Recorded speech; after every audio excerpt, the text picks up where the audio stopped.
Om Namah Shivaya. Namaste. Welcome. I'm very, very honored to interview Jetsunma Tenzin Palmo.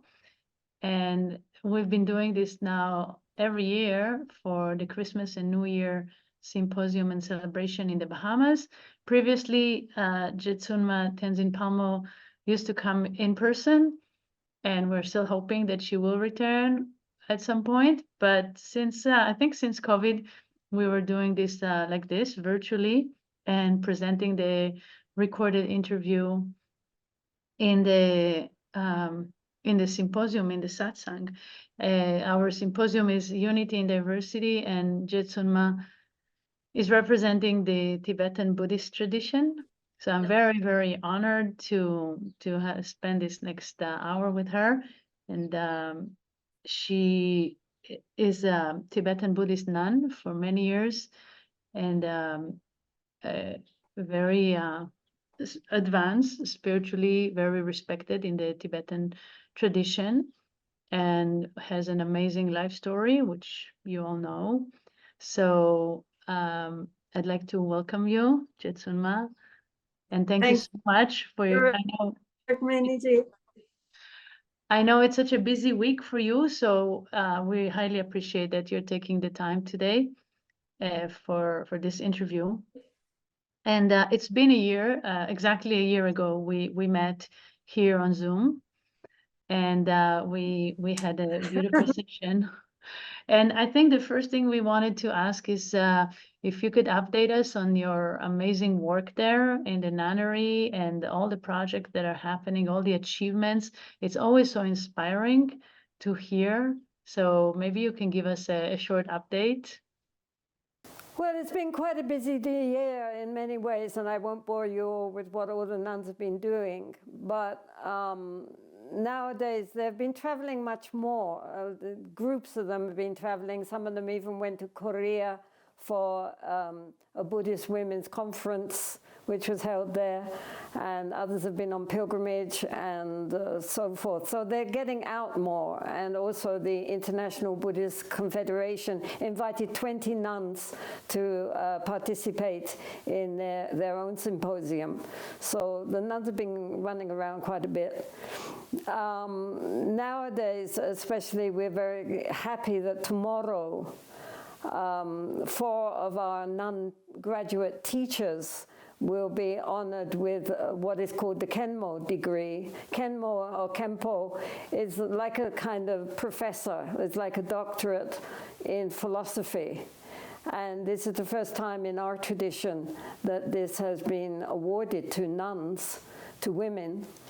And so our Lama Khampa Rinpoche will come to participate in that ceremony, and the nuns will then be invested with this Kenmo degree. So we're very excited about that. I mean, this is a big breakthrough for the nuns. At the same time, one other Kempo, the principal of the monastic college of our monastery in Tashijong, has been coming every day to give teachings for the nuns, going through the monastic code of rules for the nuns if you take higher ordination, which up to now has been denied to nuns in the Tibetan tradition, and which we're hoping now will actually be bestowed on the nuns. So the nuns have 364 rules, and when they hear about that, they all go, ugh. You know, how can we keep 364 rules? So this professor has been going through the rules, and I hope explaining to them that in a well-run monastery or nunnery or an ashram, most of these rules keep themselves. You know, they are just rules for how to live in harmony in a community. So we're hoping that some of the nuns will then go forward to take full ordination, which up to this time has been denied to them. So we're doing well. The nuns are fine. They're all working very hard for tomorrow, getting everything decorated, lots and lots of marigolds for, I don't know what they're going to do with the marigolds, but they're making a mandala of marigolds. Wow. So we're fine. We're good. very inspiring. Congratulations for all the achievements. And you started this project with the vision and mission to improve the situation for women in Tibetan Buddhism, to bring more equality and more equal access to spiritual teachings and spiritual practice. So how do you see the situation today after so many years on this path? Well, of course, I'm not the only one who's been involved in this project. I mean, many nunneries nowadays are offering full education, philosophical education. Nuns are learning to debate, and they debate with each other. Oh yes, last year 100 monks from our monastery, from our brother monastery down the road, they came to debate with the nuns. You know, the Tibetans do this philosophical debating. And basically, as far as the nuns are concerned, they won. And the monks were very good about it. They didn't mind. I mean, lots of laughter and good feeling. But the nuns certainly held their own. And this is something which is very, within the last 20 or 30 years, has happened for nuns. Before that, they were never taught philosophy. And so they have done so well, and they are now, you know, themselves teachers. And so this is a huge advance in the Tibetan tradition, and the only, you know, wall which we have to eventually hope will collapse is that of attaining full ordination, because at the moment nuns are only novices. They don't have full ordination. Oh. So that's what we're trying to introduce now. And then our nuns, we also have many nuns in retreat. And some have been in retreat now 14 years. And they are training to be Tokden Ma or yoginis. And so they are taught by the Tokdens, the yogis from our monastery. And so they're also doing very, very well. And yeah, I mean, there's a lot of enthusiasm for practice in the retreat center. So the nuns are coming up. I mean, not just our nunnery, but many nunneries all around. Nuns are finally finding their own voice. You know, I mean, women everywhere are finding their voice finally after how many centuries of being suppressed. And so this is good news. I mean, in a world where there is a lot of bad news, this is a bit of good news that women are finally being heard and having something to say. So yeah, they're going forward. You know, it's a path they never traveled before. So for them, it's an unknown path. But, you know, to be honest, the monks and the lamas have been wonderfully supportive and in teaching them, and very open in teaching them everything, because they can recognize that these young women are so enthusiastic and so keen and really want to learn everything.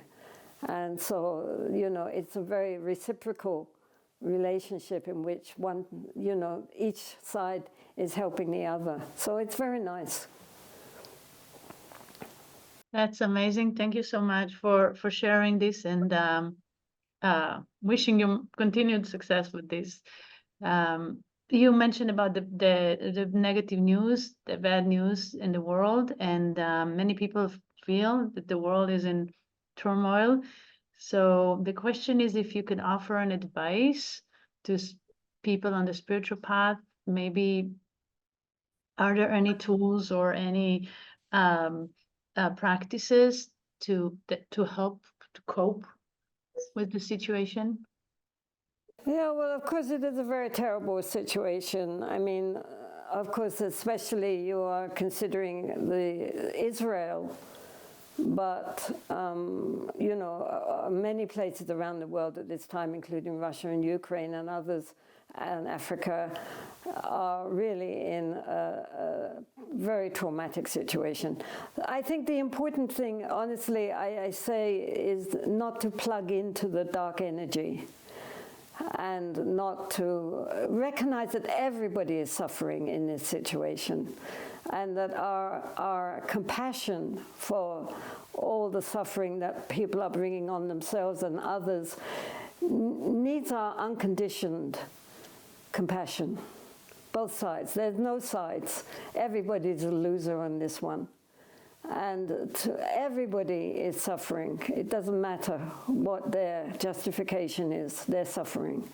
And to recognize that just like, you know, one's own child, if it was in suffering, one would give anything to help them and relieve them and heal them. So that's how we should feel towards or everybody caught up in these conflicts, not taking sides, and not at the same time, as I say, plugging into that dark energy of hate and fear and paranoia and resentment, but sending out positive energy into the world, because the world already has enough dark energy. It's polluted by this darkness of hatred and justification and resentment and desire to harm.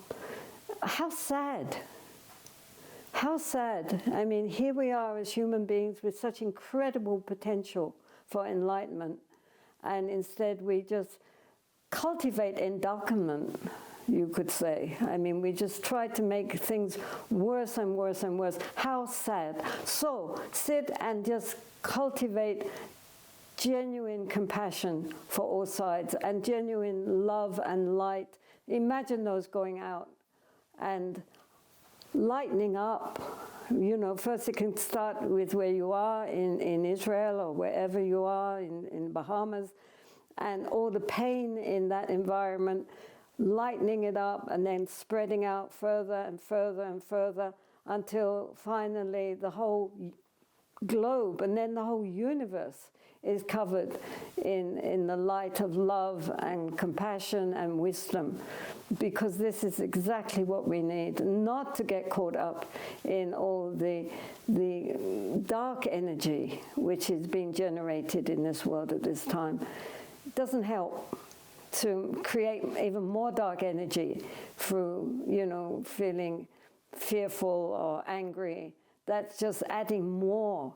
So we have to make a counterbalance. So even in the very darkest room, you know, if you're holding a candle, it will send out light. So it's only one candle, but nonetheless it will light up. And so if many people come together, they can sit together and generate light and love and compassion. It does have an energy. It does. And that's what we have to do. We have to have hope and love and real desire for peace and reconciliation. Let 2024 be an important year for peaceful reconciliation, finally. It's a good year. 2024 is to my mind, a very balanced number. Right? And so let's bring some balance into the world and into our own hearts, because that's where it starts. It starts from right here. So we have to work on our own feelings, recognize the feelings, acknowledge them, but not hold on to them. Really try to transform all the negative feelings into something positive and then give that out towards others. What else can we do? You know, I mean, the world is governed by all this thinking, and if negative thinking means negative speech, negative actions. So we have to, therefore, cultivate the positive. Amen. Yeah, I mean, that's why you come together to do pujas, you know, and to do bhajans. I mean, it's to send out positive energy into the world, something good. And not to disregard the goodness, because there is so much goodness in the world, and yet you know, the media is only happy with things which go wrong and the darkness. It doesn't want to cultivate the light. So we have to do that. And that's what your spiritual center is for, is to cultivate the light. That's why it's so important you're in Israel at this time. Thank you. In this connection, there was a question. We collected questions in the last few days from the Karma Yogis and the staff and the general community in Bahamas and also here in Israel.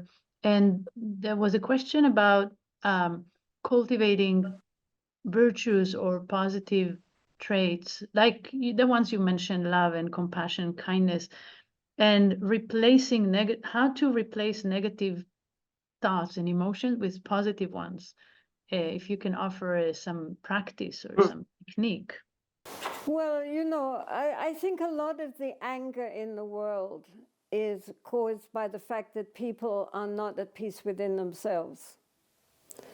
And because they're inwardly conflicted, that inner conflict projects outward, and we're in conflict with others. And that is this, I mean, people who are genuinely at peace with themselves are at peace with others.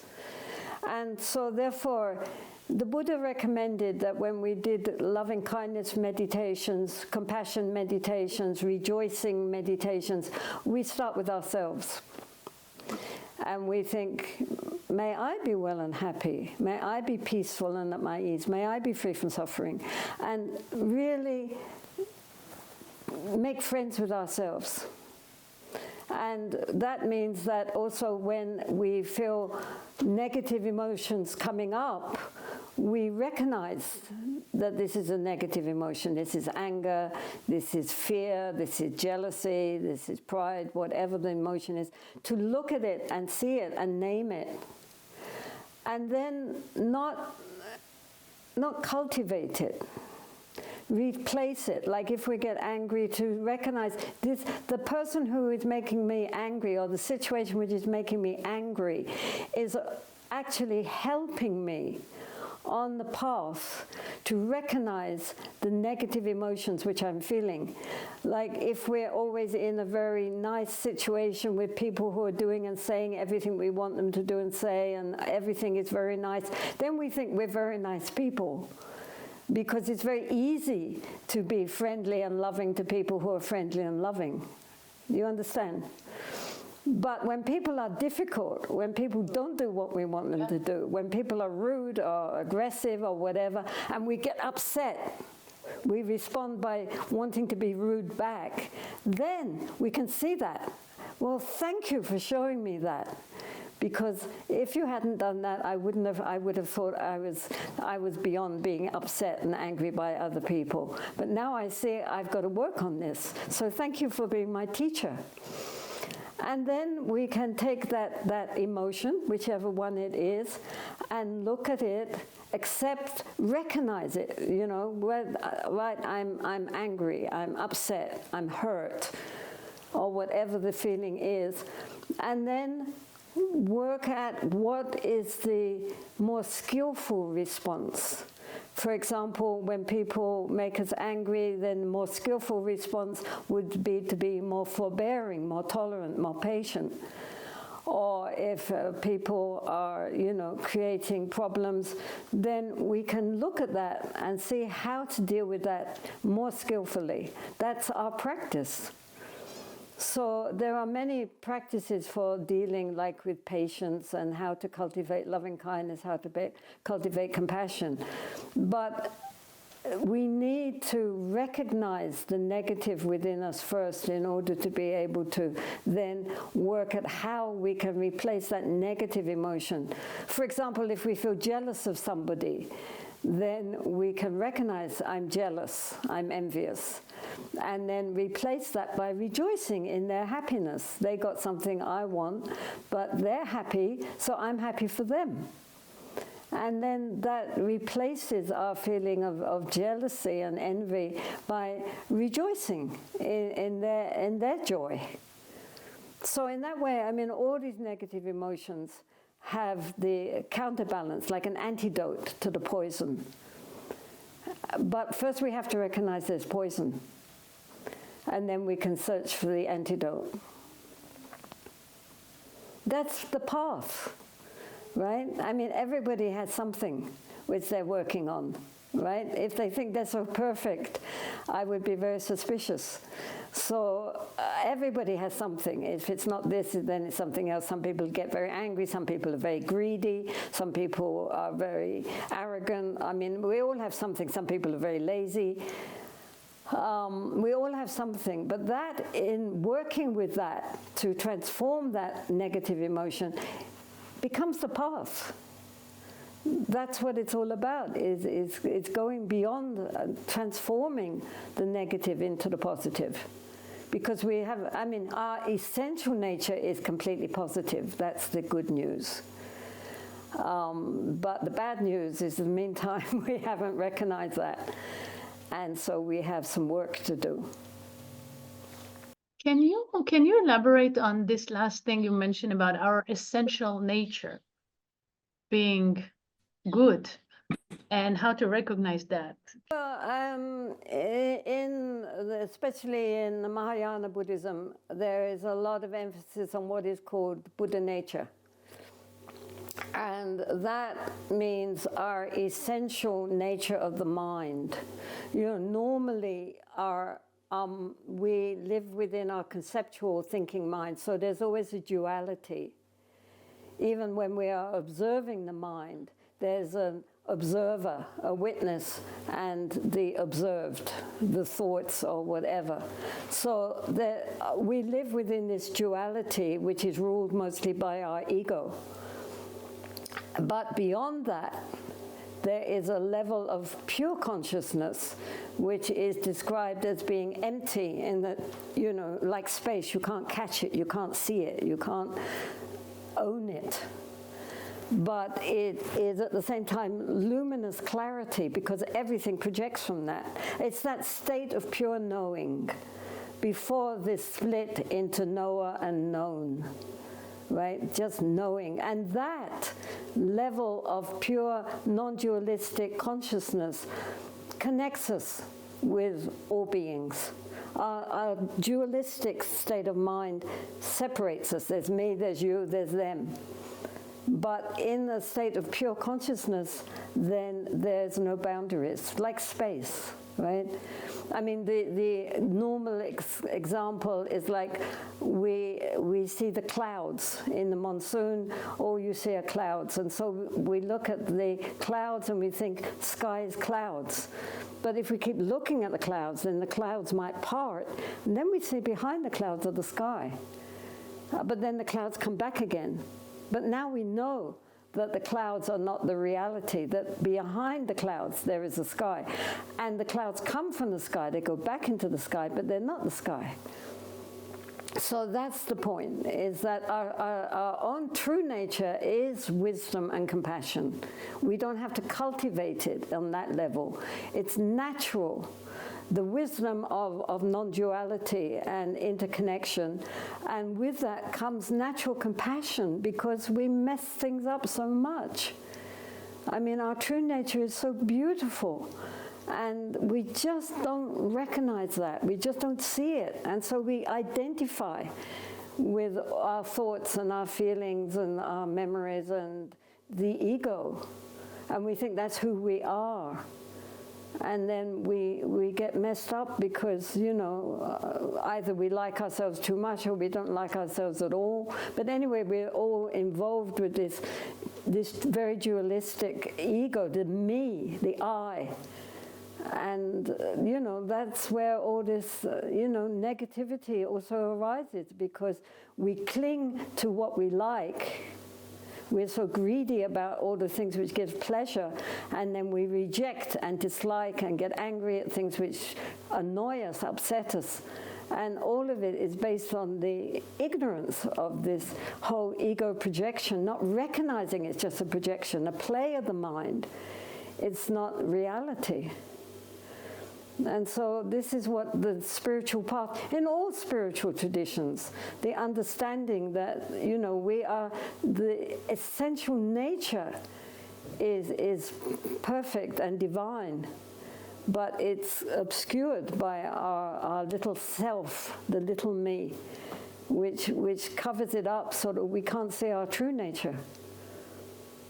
I mean, all genuine spiritual traditions, not just Hinduism and Buddhism, but also mystical Christianity, Sufism, and so forth, they all know that there's something beyond our ordinary little brain which is churning out all these fantasies, what even the neuroscientists call controlled hallucinations.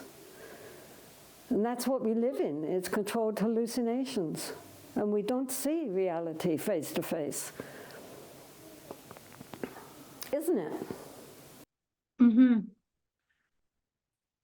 Jetsunma, in your tradition, what is the method, the path, the way to stop this identification with the ego, with the thoughts, with the small self? Well, first of all, to tame the mind. I think that's really very important because the Buddha himself called it the mad monkey mind. And, you know, you can't do much with a mad monkey.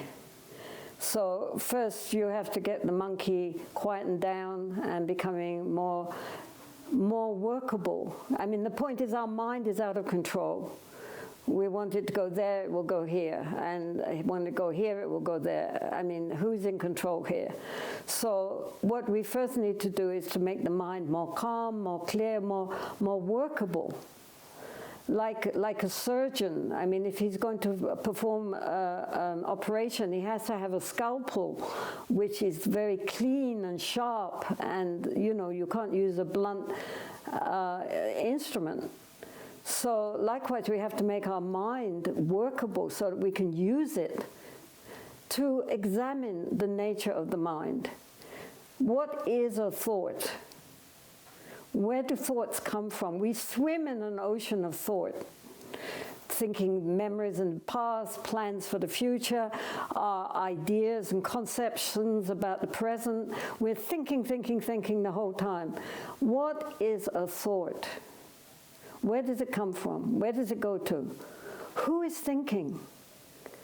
And then when we say, oh, I am thinking, well, then the number one question, who am I? Try and find this I that is, you think, we imagine is in control of all our thoughts. And however much we try to find this you know, creator of our thoughts, we can never find it. But it leads us deeper and deeper into consciousness. And then it can happen that the ordinary dualistic thinking mind opens up, and for a moment we glimpse a whole different level of awareness. I mean, it's compared to waking up. You know, like when we sleep and then we wake up and we think, oh, that was just a dream, now I'm awake. Well, compared with that, this level of non-dualistic consciousness is like we're waking up from the dream of our deluded conceptual thinking mind. But it's usually only a flash. So this is why we need to work on getting the mind stabilized so that that flash can be extended and become closer and closer to our normal way of being, that we can be within that level. Even while we're using our conceptual mind, we can see it's just conceptual mind. It's not a reality anymore. So, you know, the beginning is just to learn how to tame the mind. When the mind is well tamed, then we can train it. When we train it, it naturally transforms. And from that transformation, it could transcend to a whole higher level of awareness. Because what we have to do is discover our innate awareness. I mean, what else is there to do? Then we can use the ego if we want it, but we recognize we're just using it. It's not, we're not fooled by it anymore. It's not in control. I mean, it's a useful tool, but when it's in control, then it's crazy. As we can see with the world. I mean, the world, we are supposed to be Homo sapiens, but there's nothing very sapienza about, you know, human beings. And we never learn, isn't it? We never learn. You look at history and it's full of conflicts and, you know, people taking over and fighting and fighting and fighting. And every time they say, now we've learned our lesson, we'll never do that again. And then you blink and off they are doing exactly the same thing all over again. You know, is that wisdom? You know, really, human beings. So compassion. Because we know we have such incredible potential. We're enlightened beings, and instead of that, we just create so much pain and suffering for ourselves and for everyone else too, because we're just controlled by this out of control ego. And who is controlling everything? I mean, all the governments and all the politicians and all the business and everything is controlled by people who are completely out of control. So no wonder, the world is crazy. How sad. So to send out lots and lots of love to the world, because it needs, to everybody, with no exceptions whatsoever. All beings need love and compassion, and to wake up to their true nature.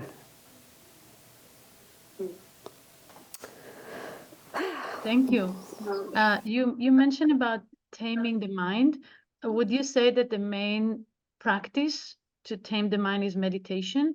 And can you give advice to meditators or people who attempt to meditate, how to make progress? Well, I mean, yes, I would say the point is that we need to learn how to understand the mind and how to calm the mind and have a calm, clear mind. So the way to do that seems to be through meditation. There doesn't seem to be any other way. So basically, I mean, there are many, many different kinds of meditations, and every tradition, not just Buddhist, but Hindu and Christian and Muslim and so forth, they all have their own ways to learn how to stabilize the mind. In Buddhism, the most common is through observing the breath, because that's very nice. It doesn't require any particular religious affiliation. Anybody can look at their breath, because we all breathe. And it's not a pranayama. It's just breathing and knowing you're breathing, just observing the breath. But it's a very helpful way just to make the mind more conscious, because we are always breathing, but normally we're not aware that we're breathing.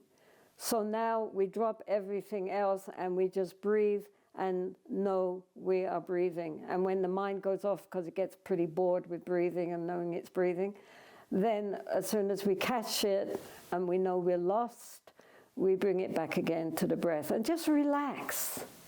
It's not about, I've got to breathe and know I'm breathing, but just knowing you're breathing and you know you're breathing, and not in the beginning to do it for too long.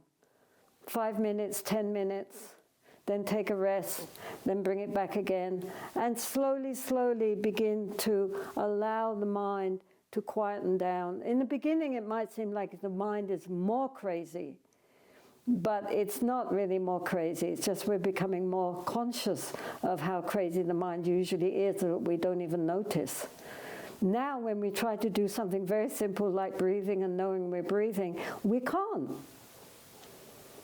After 2 or 3 minutes, the mind gets totally bored and wants to play its own game again. So this is where the discipline comes in, that very patiently we bring the mind back, and then it goes off, then we bring the mind back, and then very gradually it begins to settle, and then inner joy comes. Because when the mind is settled, then there's this feeling of inner release, and just, it might last a long time, might last a very short time, but there is that sense of relief in the mind, and allowing the mind just to be open and spacious and present in the moment. Because the point with the breath is we cannot breathe in the past or the future. We only breathe now. So when we know the breath without commenting on it, without talking to it ourselves about it, but just being with the breath as it comes in and goes out, then in that moment we're present. And when the mind is present, it's very much at peace. So this is just a very skillful way, very simple, even during the day, if we're getting all kind of head up, just to, 2 minutes, Just breathing in, breathing out, it brings us back into the present moment. And so gradually, the mind becomes settled and becomes tamed. Thank you. Can you say something about mantra in connection with meditation, or in general, the role of sound and mantra? Well, of course, mostly mantras are used in the Vajrayana Buddhism, in the Buddhist tradition. The point with mantras and the recitation of the mantra is that it sets up a kind of inner vibration at a deeper level than our conceptual thinking mind. It is the whole point is that it's beyond the conceptual thinking mind. I mean, intellectually, it doesn't usually, the mantras don't make too much sense, and even if they do, it's not the important thing. So they are a group of sounds which, if they're repeated, set up a kind of inner resonance at a deeper level than, as music does, of course. Music touches a deeper level than our intellectual understanding. Unless we're a music critic, we can just allow something much more deep to emerge when we hear. And with the mantras, it's the same, that it sets up a resonance which is in tune with the nature of the particular deity, or Buddha or Bodhisattva, to which it's allied. So it's a way of getting underneath our intellectual surface consciousness. It goes to a deeper level of a more subtle level of consciousness. So then that's why it's very effective, because it's bypassing our gross consciousness. And gives blessings. It's considered that once you're really in connection with the mantra, then it will give the blessings of the particular deity or Buddha that owns that particular mantra. So that's why people just sit there and recite it again and again and again, and then it sets up this inner resonance, which blesses our mind stream. Yeah. What are the deities in the Tibetan Buddhist tradition? Oh, we have loads. Really, they're expressions of our nature. So they come in three varieties. There are the peaceful ones, like here you can see Lakshmi and Saraswati. So that kind of peaceful deities like Avalokiteshvara, Tara, of course, and so forth. They are very peaceful, smiling, usually holding a lotus. And then there are the semi-wrathful, who are like Dakinis and so forth. So they are very vibrant entities which are half peaceful, half wrathful. And then there are the very wrathful deities who appear sort of like Kali, sort of very fierce, frightening form. But nonetheless, again, all of them, they are from the essence of their compassion and wisdom. So even, I mean, like if sometimes people are doing very, very bad things, then just saying, no, don't do that, that's not nice, they could care less what you say, So sometimes you have to, like a mother, it has to be very, stop that. But not because she hates the child, but because she loves the child and she sees the child is doing something which will harm it. So like that, there are these wrathful deities and protectors who appear very fierce, but their motivation is pure compassion and wisdom. So they are all aspects also of our own true nature. They're like a mirror to us of who we really are if only we understood it. I mean, like if you were doing a practice, like say you were doing a Tara practice, right? And then you're visualizing yourself as the deity, you're visualizing yourself as Tara. And in your mind, you're thinking, okay, now I'm Rukmini and I'm going to pretend to be Tara. And so you're visualizing yourself as Tara. But the fact of the matter is that you are not Rukmini pretending to be Tara. You are Tara pretending to be Rukmini. And that's the point, that actually we are the deity. The deity is a reflection of our innate Buddha nature, but we just don't recognize it. So by visualizing oneself as a deity, reciting the mantra, and so forth, it helps us to reconnect with our true nature. Thank you. So we talked about deities and mantras and meditation and taming the mind and recognizing our essential nature. The question is, what is the role of the guru in all of this? Is it necessary to have one? Where to find one? If you can talk a little bit about that, about the guru. Well, of course, I mean, at this point, it's also quite a controversial issue. But ideally, the guru is there to, first of all, to point out the nature of the mind. Especially in our traditions, then one of the things is that they can point out our essential Buddha nature, even if you just get it for a flash, but then you see it and then you can work on that. So because it's very difficult for us to see it by ourselves often, then they make an opening for us. So that's very, very useful.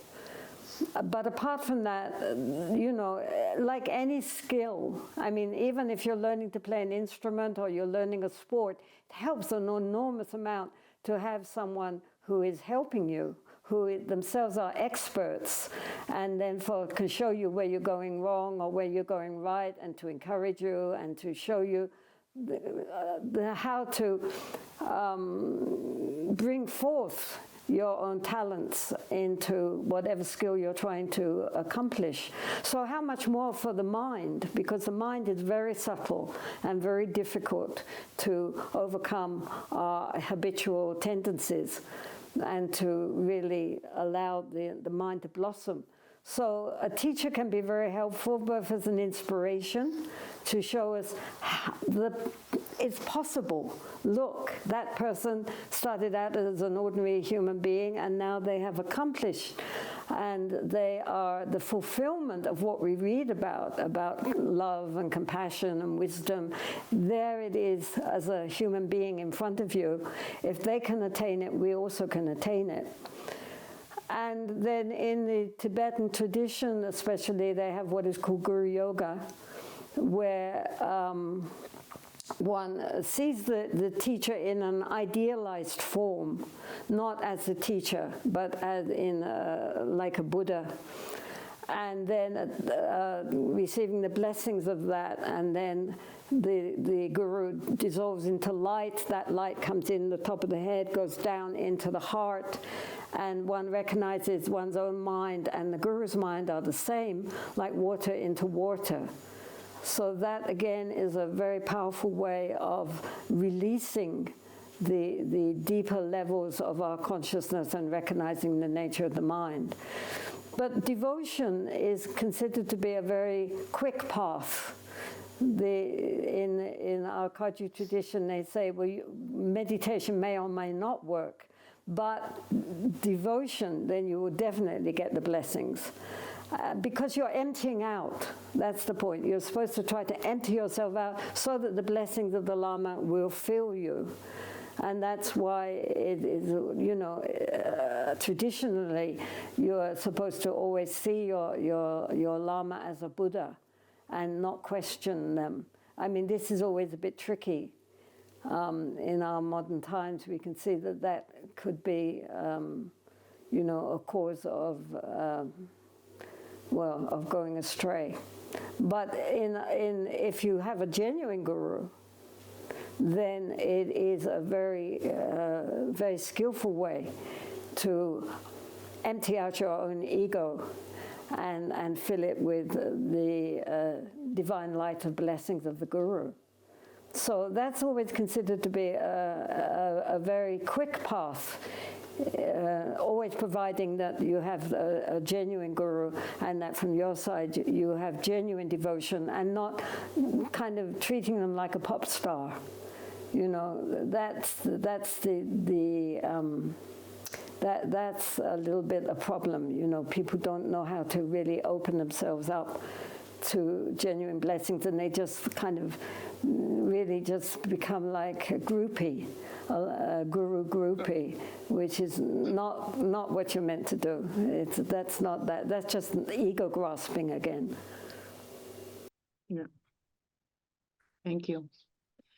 Jetsunma, maybe two more questions, if that's okay. There was one question that came from the Bahamas from someone who asked about the fact that you have chosen the monastic path, the life of renunciation. And I don't know if it's appropriate for you to speak about that personally or just in general to give an advice to someone who is considering that path. Is it necessary to attain the things that we just spoke about? And if you can share about that. Okay, well, of course it's not necessary. I mean, in fact, many gurus are themselves married and have families. So, I mean, it's certainly, you know, there might be a kind of renunciation, but it doesn't mean, you know, you have to lead a celibate life or you have to, you know, live in a monastery or something like that. Because, as I say, many great teachers themselves were leading a family life, but that doesn't stop them being great teachers. The point with the monastic life is that it gets rid of a lot of distractions. I mean, most people in the world, they're concerned with their profession, they're concerned with relationships, they're concerned with their appearance and what they're going to wear and how their hair looks and so forth. So there are many, many distractions, you know, and then you have a social life and so forth. So the opportunity for study and practice gets limited because formal study and practice, because you're filling your life up with so many other things that, you know, especially if you have a family, and especially for women, I mean, it takes up all your time and energy dealing with bringing up your offspring. So it's and for everybody, you know, nowadays people have a lot of work to do and they have a lot of, you know, demands on their time and their energies. So the amount of time which they can give to formal practice, retreats, and study of philosophy, etc., it becomes very limited. So therefore one can see, I mean, I look at our nuns from 5 in the morning to 11 at night. They are doing rituals, they're studying, they're debating, they're doing so many things which is centered on, very clearly centered on Dharma. And so they have the time for that because that's all they're doing.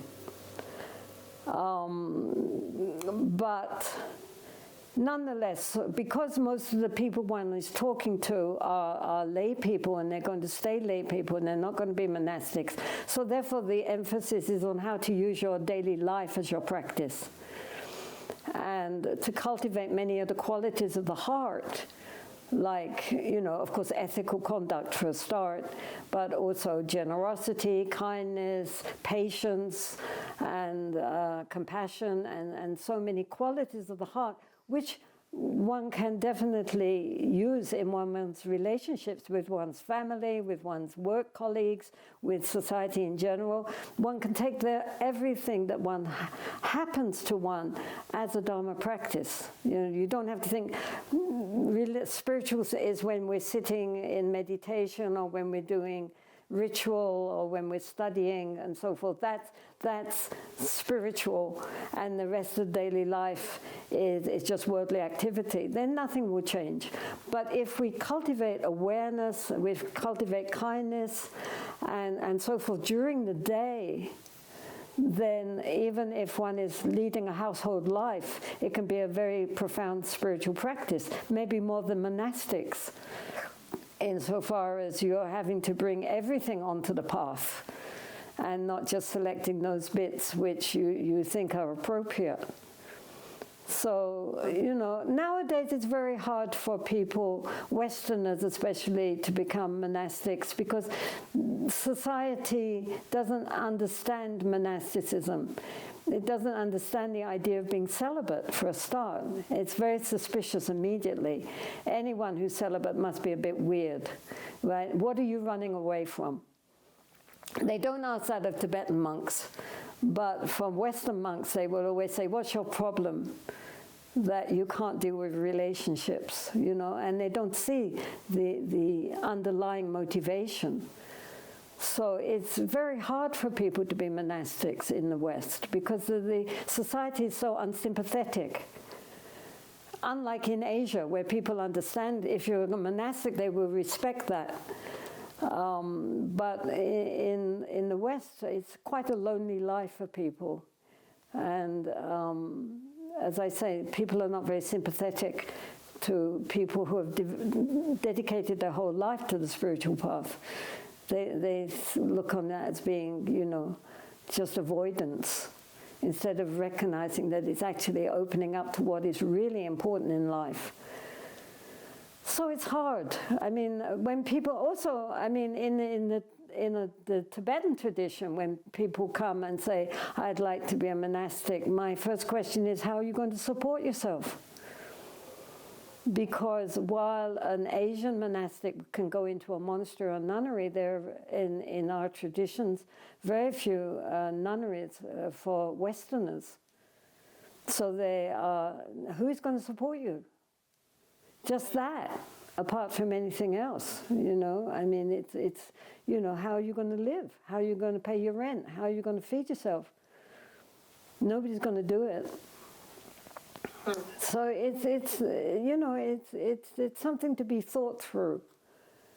And I often say to people, take temporary ordination, like, you know, for 6 months or a year, and see how you feel about it, and then you can renew your vows later if it works out well for you, or else if it doesn't, then you don't have to feel regret because you gave up.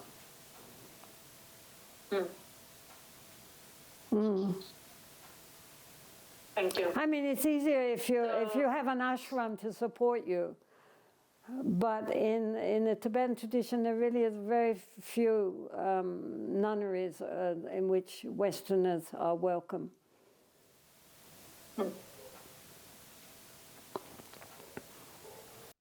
Thank you.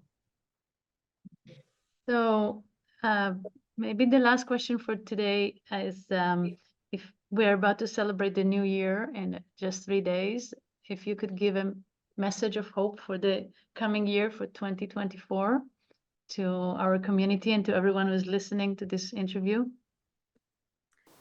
Well, I would say exactly that. Never give up. Never give up hope. You know, there is goodness in the world. Focus on that. Don't just focus on the dark. Focus on the light. There is so much goodness. There is so much kindness. There are people who are just so compassionate and good and kind and really astonishing acts of beauty going on right this moment in the world. And so we should not just think of the ugliness. We should also think and rejoice in the goodness. Rejoicing is a very important emotion. Just thinking of all the goodness in the world, all the kindness, all the compassion in the doctors and the nurses and the social workers and just people within families, people in society who are doing so much good, which is never publicized and is often overlooked. But just to think of that and appreciate that and rejoice in that, I think this is very important because, you know, really our human potential is fantastic. And the fact that up to now we haven't usually realized it doesn't mean it's not waiting to be realized. It's always there. It just needs us to see it. And who knows? You know, maybe we will wake up one day. And in the meantime, we should believe in our innate potential, because we are really very, very beautiful beings. We just don't recognize that yet. So in 2024, also in the Tibetan coming year, which starts in February, it's the year of the dragon. And dragons are regarded as very powerful, auspicious beings, full of, spiritual energy. So this is very good that the coming year is going to be the dragon year. So maybe that will break through all this nonsense that we are creating, and there will be a genuine revelation and resolution for the coming year. Thank you. Thank you very much. So I would like to express our gratitude to you on behalf of Swamiji, Swami Rukmini, Swami Prema, all the staff of the Bahamas Ashram. This interview will be live. It will be streamed in the Symposium, I think tonight or tomorrow. And I want to wish you a very good year, Happy New Year, Happy holidays, much success with everything. I know you're about to travel and a lot is going on with your work. So we wish to also hopefully meet in person at some point. And until then, we continue to communicate in this way. And we highly appreciate the many years of friendship and connection. And all the best, Jetsunma, Tenzin Palmo. And to everybody, to Swamiji and all your other Swamis, and especially to yourself, Happy New Year. May it be a genuinely happy New Year.